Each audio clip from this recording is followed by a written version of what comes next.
Commander ako ng Highlander Tribe People. Ako isa dito na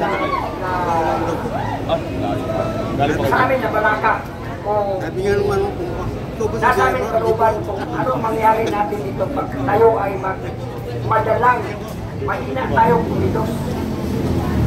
Way back 19 itsa dito. Nakapasok sila ang pulis lang dahil sa pagkaisa namin.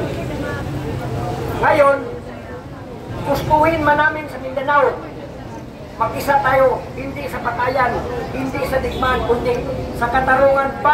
Bakit binaboy nila ang Kongreso? Congressman na sila! Hindi sila batas! Kahit PNP, yun katulong natin, i-impis nila, hindi nila bigyan ng katarungan. Dahil ba, sabi ni Padua, kuntim! Ano ba sila? Pinili na sila ng mga tao sa every district nila. Ang kadalasan na napili ng district ng congressman, wala, hindi sumali sa kanila.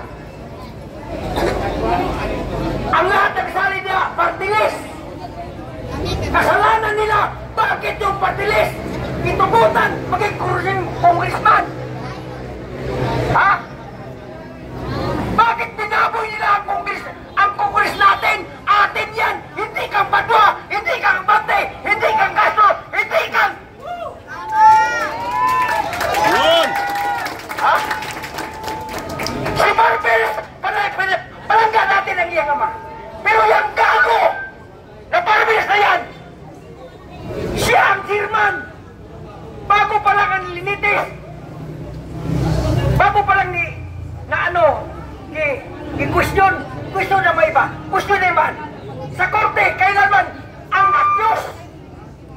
Sabi ng piskal, if the accused hindi maka-answer nung tanong ng mga abogado dahil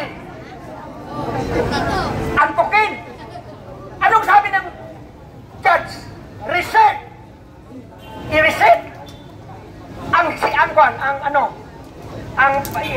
ang paghiring. Sila wala. Konting ang mahal natin nga presidente Rodrigo Duterte, Mister, saan ang pagka-presidente niya? Bakit sabihin naman nila niya, Mr. Duterte, pag ikaw ay hindi magsagot, ikuntim, animal ka Padua, yawa ka!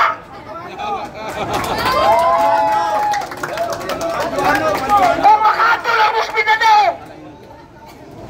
tingnan lang ninyo! Castro, ikaw, irespetarán siya ni Ma'am Sara na siya pa ang mayor nito kaya nagindap kagamong mga bata sa luman. You know? Sabi ni Ma'am Sara, huwag niyong galawin. Ngayon si Ma'am Sara, hindi mo patikungon.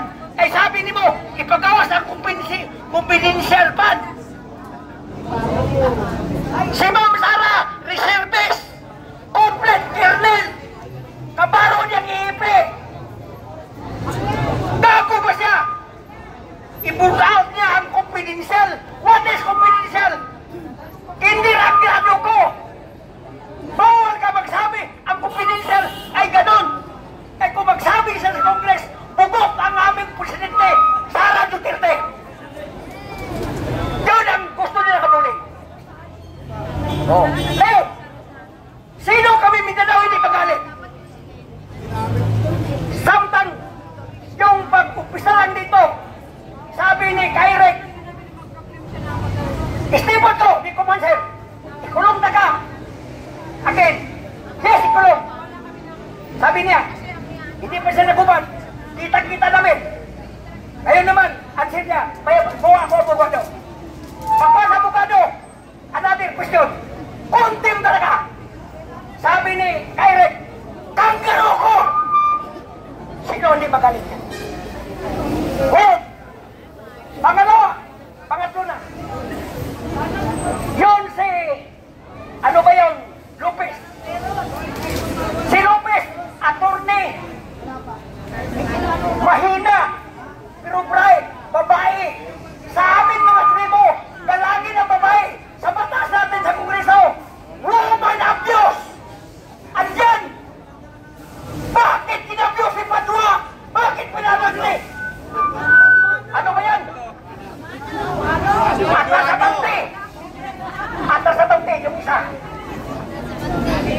Tapos, sabi ni Barber, konti ang kawa-awa nga bae. Kami sa Lumad, Bangsamoro, Muslim, ayaw namin pagsakta ng mga bae. Inalang natin bae, bigyan natin halagaan mga babae. Ang padron ng putang ina nila sa Congress nila. Sila ang eleksyon nila, impresiktor lang. Ang lahat ng mga eleksyon, i-elect na mga totoong mga congressman, nagdaan ng wastong eleksyon, hindi sumali sa kagaguhan nila yan. Even my beloved Congressman Rufus Rodriguez, hindi nagbigay kung ano pa ba ang gawa nila. Sila mga partilis niya. Kaya ang gusto na ni Romualdez na siya ay mo presidente sa kabaga niya. Ha? Kaya nangawat inoon sa gold sa unang panahon ni Apo, mga Romualdez. Mama niya ni si Mina Romualdez, pag umangkot siya, gusto niya mo presidente, pero makuha nila ang federal na naan na kabutang sa World Bank, independent cash, independent gold, independent diamond, independent. Ano pag independent nila? Tarantado sila. Usa kami sa Mindanao, magbuwag-buwag na nanta.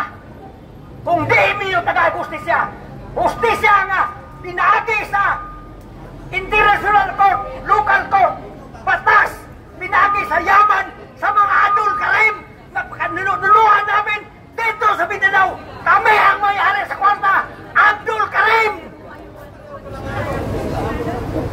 Kaya si Marcos, nagpanggap, Sultan Juan Karim. Kanila daw ang pira. Andyan. Ngayon, nakuha na sana natin ang pagpresidente na ganun sa mga papeles. Who is can do such things impossible against his government? Since 1931 up to 2000, bakit?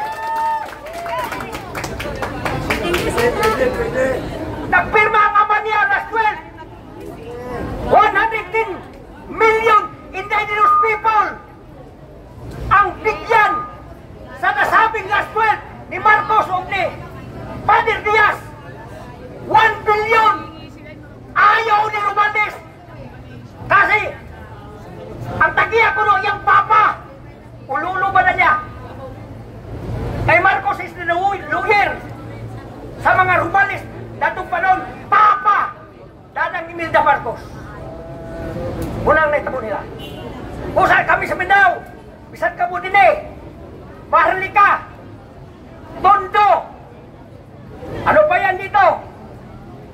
Kailangan hawak natin hindi sa kanila pira sa mga Pilipino. Maharlika atin yan. Kanaong Marcos, Kanaong Marcos, Kanaong Marcos. Duterte, Duterte, Duterte, Duterte, Duterte, Duterte. Mga kaibigan, mga kababayan kong mga Pilipino, lahat tayo tribo, kaya tawag tayo Pilipino. Kahit kayo Tagalog, tribo kayo. Kahit kayo Bicol, tribo kayo. Kahit Pampangon kayo, tribo kayo. Kailangan natin ipaglaban ang mga kayamanan na kabilit-bilit sa atong mga ninuno. Kaya hindi kami makaiwan sa inyo. Kaya tinayo ang Moro National Liberation Front. Moro National Liberation Front para sa ating lahat. Kaya mag-ingat tayo sa mga panalila dito. Wala kang patayan na walang tutunguhan. Pumatay man tayo ng mga military, pumatay man tayo ng MPA, pumatay man tayo ng PNP, hindi natin gawain yan kasi ang kunin natin ang pure federal mula Senado hanggang sa Congress, hanggang patungo sa barangay captain. Federal State of the Philippines. Kung sangayon kayo, kayo ba lang may utok, hindi ruwan raman ko, kayo nang bahala mga lawyer. Huwag lang yung patabak sa Congress niya. Ikuha nila ang Justice of the Republic of Philippines. Eh sa kanila lang batas. Kahit abogado, kinulong nila. Di ba?